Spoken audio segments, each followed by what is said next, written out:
con el amor del Señor.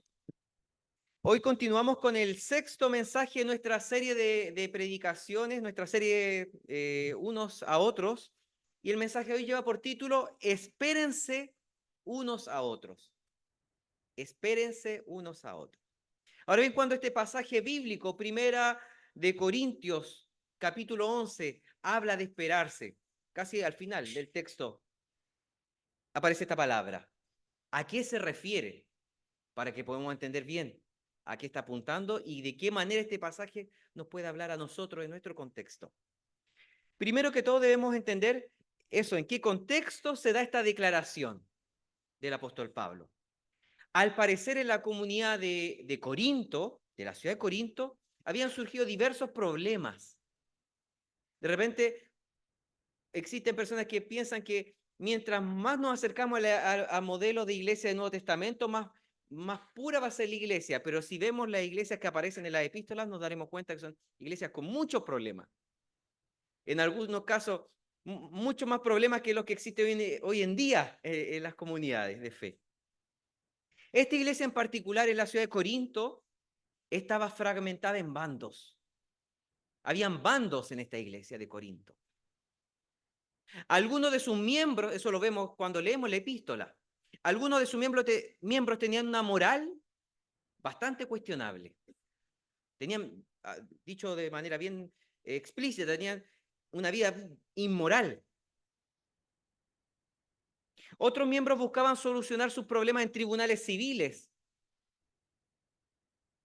También existían tensiones entre los que eran fuertes y débiles en la fe, en relación particularmente con si se debía comer o no animales sacrificados a los ídolos.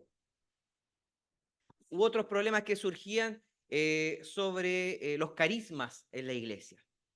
Y una problemática entre muchas que había aquí en Corinto era respecto de cómo se practicaba la Santa Cena. De eso se trata este texto bíblico, que muchas veces también se usa en la administración de la Santa Cena. Y eso es lo que está ocurriendo aquí. ¿Cómo se practicaba esta Santa Cena? La Cena del Señor. En ese contexto es que el apóstol Pablo aborda este asunto de comer y beber indignamente. Pero ¿cuál era específicamente el conflicto que surgió aquí, que existía? Al parecer existían abusos en la práctica de la cena del Señor, en cómo se participaba de la cena. En la ciudad de Corinto existían reuniones sociales, esto fuera de la iglesia, existían reuniones sociales que eran propias de la cultura greco-romana. Y entre esos tiempos de compartir se encontraban comidas comunitarias. Insisto, no en la vida de la iglesia, sino en la sociedad civil. Comidas comunitarias en la ciudad de Corinto. Las comidas éranos. ¿Y qué ocurría aquí? Pareciera que habían vicios propios de estas comidas que surgían en estas comidas comunitarias, en estas comidas sociales. Abusos en esas comidas. Y esos mismos abusos de las comidas sociales, como cuando uno invita a amigos en la casa, se veían reflejados en la Santa Cena, en la vida de la iglesia. Todos los problemas que eran propios de una práctica cultural se reproducían en la administración del sacramento. Y esto es porque lo que hicieron en la ciudad de Corinto, la iglesia de Corinto, fue probablemente practicar la cena del Señor teniendo como punto de referencia ese tipo de comidas sociales.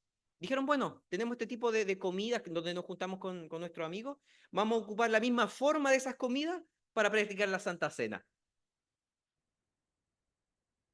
Entonces, ellos tenían esta práctica greco-romana, que era propia de esa cultura, de ese medio, y la cristianizaron en la iglesia. Para que así fuese la manera de vivir esta cena del Señor. Dicho de otra manera, adoptaron una costumbre cultural dándole un nuevo sentido. Pero ¿dónde está el problema? Que, como les decía recién, las comidas comunitarias se prestaban para la glotonería, el egoísmo, las humillaciones. Estas instancias eran donde se reflejaban de manera muy marcada las diferencias entre personas que tenían más y tenían menos.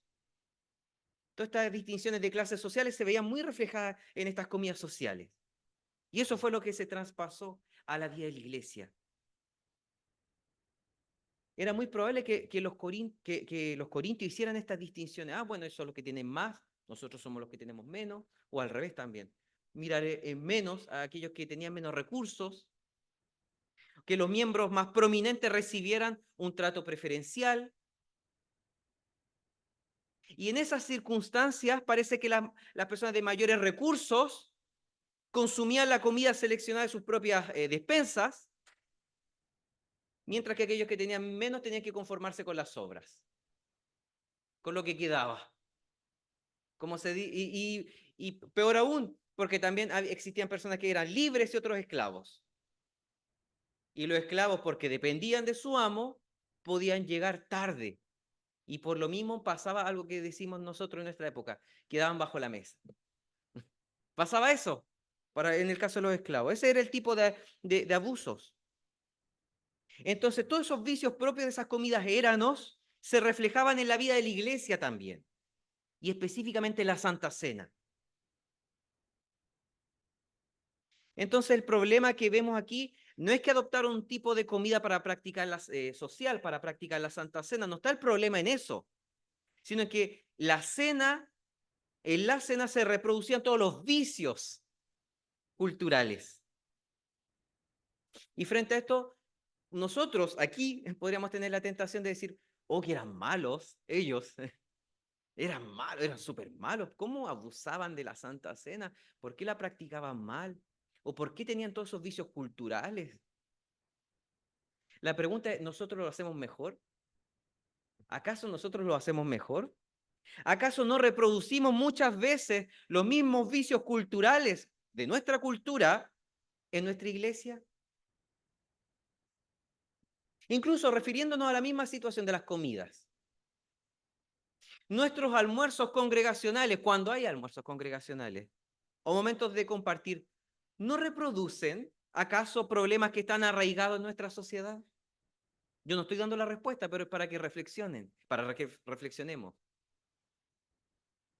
En ese contexto es que el apóstol Pablo de forma general se refiere a aquellos que comen y beben indignamente.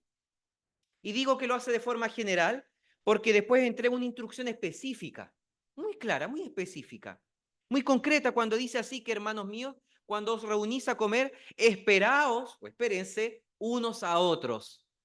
Y agrega, si alguno tuviere hambre, que coma en su casa. Si la Santa Cena no es para venir a llenarse, no ese es el fin. Que coma en su casa antes de ir al culto. Y aquí dice, para que no os reunáis para juicio. Pareciera, por lo que acabo de leer, que aquí el apóstol Pablo se está refiriendo a la glotonería. O sea, llega gente, evidentemente, por lo que dice el texto, en la Santa Cena trata de llenarse. Me acuerdo hace varios años atrás, en la administración de la Santa Cena, no fue hace tantos años, porque de hecho yo ya era pastor y tuve que yo administrar la Santa Cena. Y mientras se estaba repartiendo el elemento, un hermano le dijo, yo quiero pensar que fue un tono de humor, pero dijo, ¿tampoco el vino? Claro, él esperaba el vasito ya bastante lleno. Pero claro, no ese es el sentido, no es el sentido de venir a degustar vino aquí. No ese es el fin de la Santa Cena.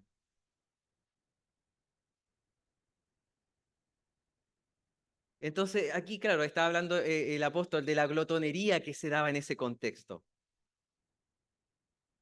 El pasaje da a entender lo mismo que yo les estaba explicando de los excesos de las comidas paganas que ocurrían también en la iglesia.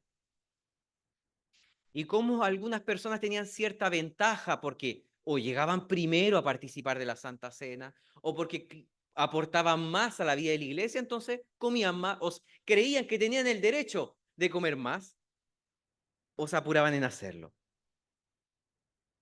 Aquí es claro el apóstol Pablo cuando enfrenta lo que está ocurriendo. No le hizo el quite a este problema. Es evidente que esto tenía que ser solucionado.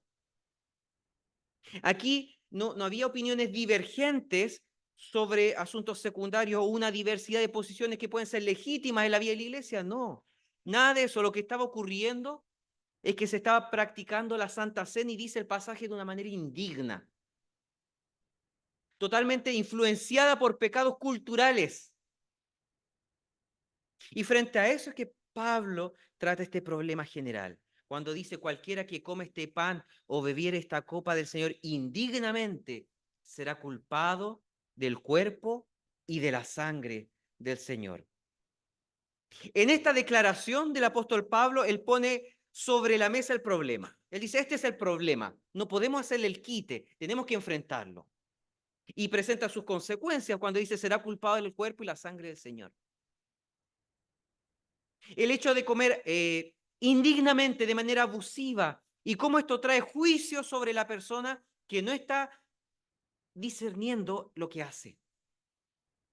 Posteriormente le exhorta de forma puntual, como dije delante, de forma específica, cuando dice, así que hermanos míos, cuando reunís a comer, esperaos unos a otros.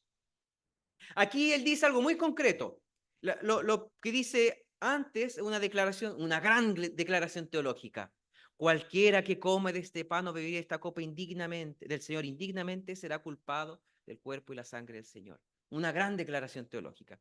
Y después presenta, aterriza esta declaración teológica en algo muy concreto, cuando dice, espérense, espérense cuando coman. Es algo muy práctico. Es como si él estuviera diciendo, de esta forma se manifiesta el problema. Bueno, entonces hagan esto. Esta es la solución.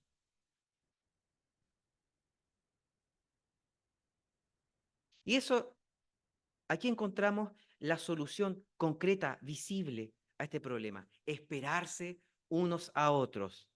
Que nadie se adelante y que no queden otras personas postergadas.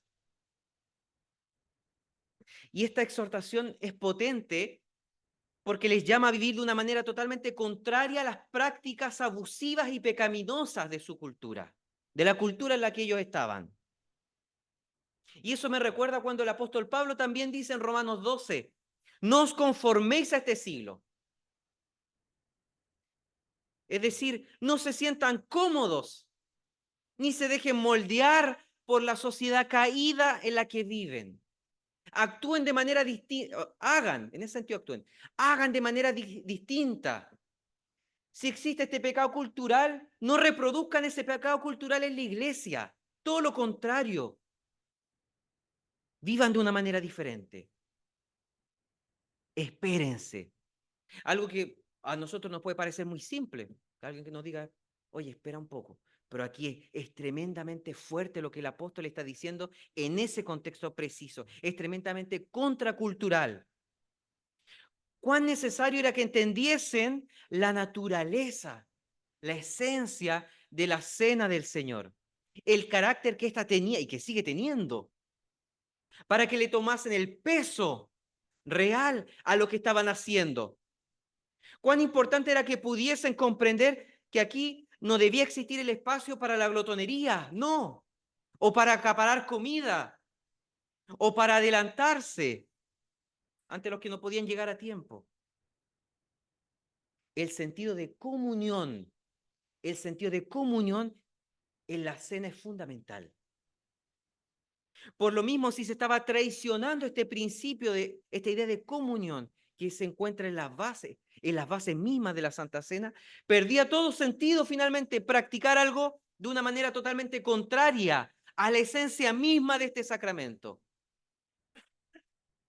Porque aquí la Santa Cena, en este contexto, pero en el nuestro también, no se trata de una práctica personal, individualista, donde cada uno se las arregla con el Señor, no. Cada uno debe autoexaminarse, dice la palabra. Examínese cada uno a sí mismo. Cada uno debe discernir, pero sí, eso es individual, eso es un acto individual, pero se participa en comunidad. Claro, yo examino mi corazón, cada uno lo hace, pero es en comunidad.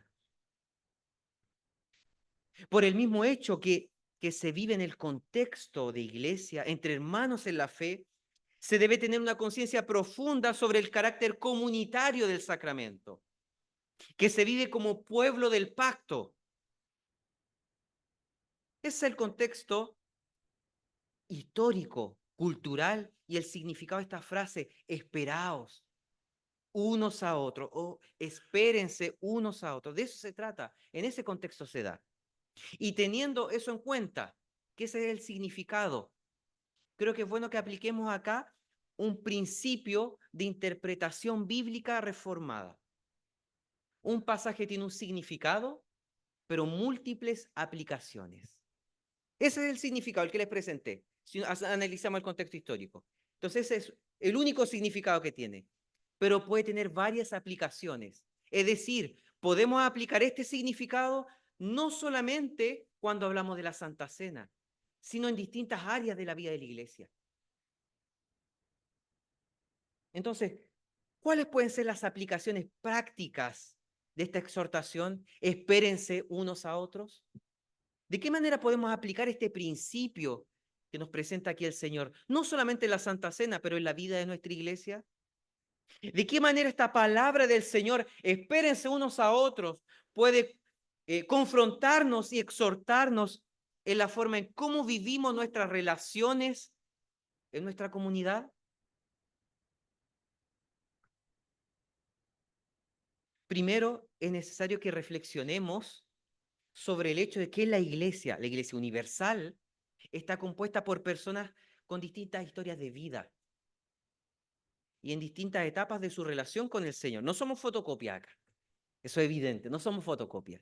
En nuestra forma de ser, con nuestro carácter, no. Todos venimos de contextos distintos, de realidades familiares diferentes. Pueden haber algunos que han avanzado más en su relación con el Señor en santificación, otros menos. Algunos llevan muchos años que tuvieron un encuentro, una conversión con el Señor, otro es algo muy reciente. Y la Biblia, y esto tenemos que entender que no tiene un sentido negativo, todo lo contrario, es deseable. Es deseable esta diversidad dentro de los parámetros de la fe cristiana, por supuesto. Porque la Biblia en un gran número de pasajes nos muestra que el pueblo de Dios está compuesto por personas de distintas culturas, naciones, lenguas, y lo que nos une es Cristo. Por lo mismo, dentro de esta misma diversidad existen personas que llegaron a la fe hace poco y otras hace muchos años. Y está bien. Hay algunos que pueden tener quizá un carácter más fuerte, otros que son más dóciles. Está bien también. Pero es verdad que frente a esta realidad es difícil vivir la comunidad. Es difícil. Yo creo que todos nos damos cuenta de eso. No podemos negar, no podemos decir, no, la verdad es que es muy fácil. Es que estaríamos engañándonos a nosotros mismos. Es difícil vivir la comunidad. Y lo que quiero decir aquí además es que es normal que sea difícil. Es normal. Y en ese contexto de esta dificultad de vivir la vida comunitaria existen algunas tentaciones en la vida de la iglesia, entre muchas. Por un lado, la tentación de aquellos que han avanzado más en santidad, en mirar con desprecio a aquellos cuya progresión pareciera más lenta. O de igual modo, la tentación de aquellos que llevan muchos años en el Evangelio de mirar en menos a aquellos que conocieron al Señor hace poco. Por otro lado, también existe la tentación de aquellos que no avanzan en su camino de santificación, de no querer hacer lo suficiente para crecer en la fe. Esa tentación de conformarse, de ser autocomplacientes, la flojera espiritual.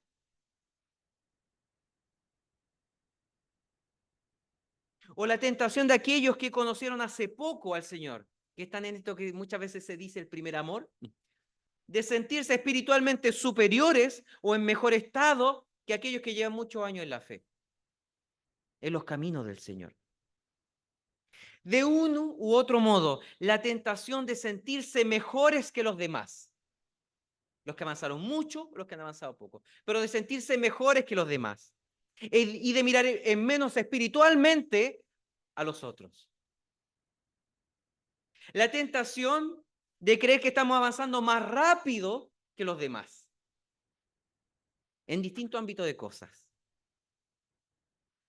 Esto no necesariamente se dará de manera explícita, no lo vamos a decir, a manifestar abiertamente o de manera muy consciente, pero puede que nuestras actitudes, reflexiones y la forma en cómo nos relacionamos o cómo no nos relacionamos con otros estén impregnadas de este sentir.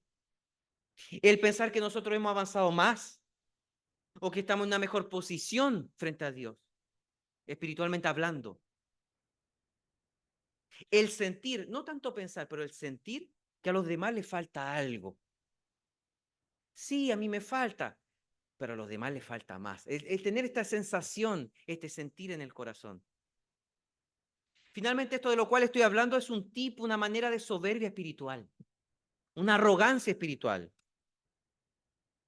Y frente a esta arrogancia de sentirnos en una mejor posición o más avanzado en el camino, en este caminar de santificación, o en una mejor relación con el Señor que los otros, podemos aplicar esta verdad bíblica que estamos viviendo, que estamos entendiendo, que se refiere a un asunto específico de la Santa Cena, sí, pero que también podemos entender que nos provee de un principio que es aplicable a distintas situaciones de la vida de nuestra iglesia. En el contexto de estas situaciones, de estas tentaciones que nosotros vivimos, la declaración, espérense unos a otros, nos confronta a cualquier tipo de soberbia espiritual que pueda surgir en nosotros, pensando que somos mejores que los demás o que avanzamos más rápido, mientras que los otros avanzan demasiado lento, ¿no? Que son muy lentos. Es que en realidad yo no veo progresión en santificación en esta persona. Ya, pero aquí lo digo desde la tribuna de la santidad. No, pues no se trata de eso. Este mandato, espérense, unos a otros nos llama a reflexionar sobre la diversidad de la cual somos parte en la vida de la comunidad. Esperar a otro implica que no debemos pensar solo en nosotros mismos. Ya el hecho que el Señor nos diga, espera, espera a otro, es porque tenemos que pensar en ese otro. Acaba con cualquier idea individualista. Nos permite entender que somos miembros interconectados de un mismo cuerpo, porque no avanzamos todos a la misma velocidad en relación a la fe. No avanzamos todos con la misma velocidad, de la misma manera, en santidad, en años de relación con el Señor, en conocimiento de la palabra. Incluso podemos poner aquí la persona A y la persona B. Ambos estudian la palabra del Señor con diligencia. Aún así no van a avanzar al mismo ritmo, porque son personas distintas. Por lo mismo, cuán necesario es que nos pongamos en el lugar del otro, en el lugar del otro, que tengamos consideración por las demás personas. Y si es necesario el buscar ayudarles para que también puedan avanzar, progresar en la fe. Y en eso se ve la dimensión comunitaria de la iglesia. Comunitaria. No se trata de cómo la iglesia puede llegar a cumplir con el ideal que yo espero de ella, no. O por qué mi iglesia no cumple con el estándar que yo espero de ella. No se trata de eso, o que debiese, no. Sino, ¿qué puedo hacer yo, Gonzalo, para bendecir a mis hermanos y ayudar al crecimiento de todos? ¿Qué puedo hacer yo? No, ¿por qué? No se trata aquí de, ¿por qué ellos no hacen tanto? No, ¿qué puedo hacer yo para cooperar en esto? En un sentido teológico, el esperarse unos a otros no pasa por caminar más lento tampoco, sino en cómo podemos colaborar para que avancemos todos juntos. ¿Cómo podemos trabajar colaborando unos con otros para avanzar?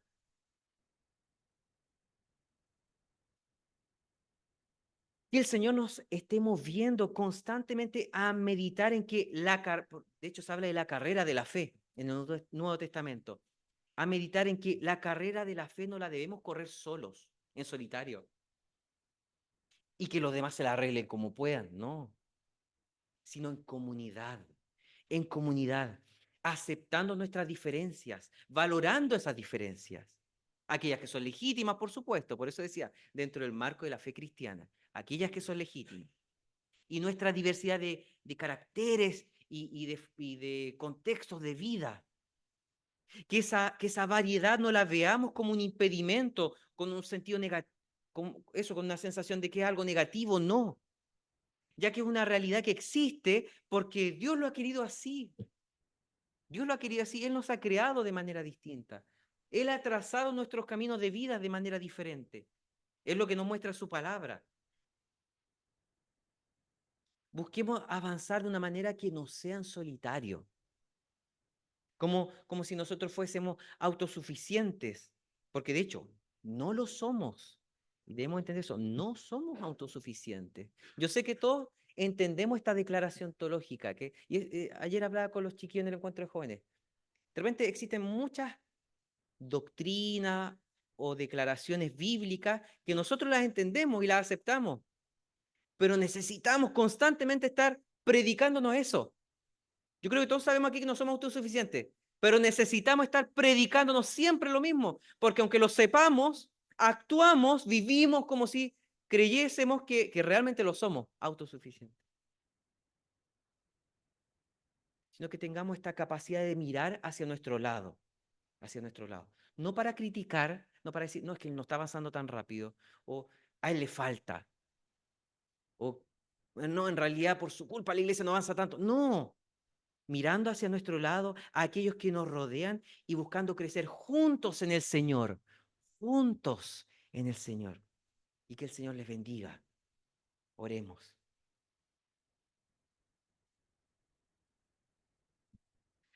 Padre Celestial, te agradecemos, Señor, porque esta situación vivida por la iglesia de Corinto respecto a la práctica de la Santa Cena, de los abusos que existen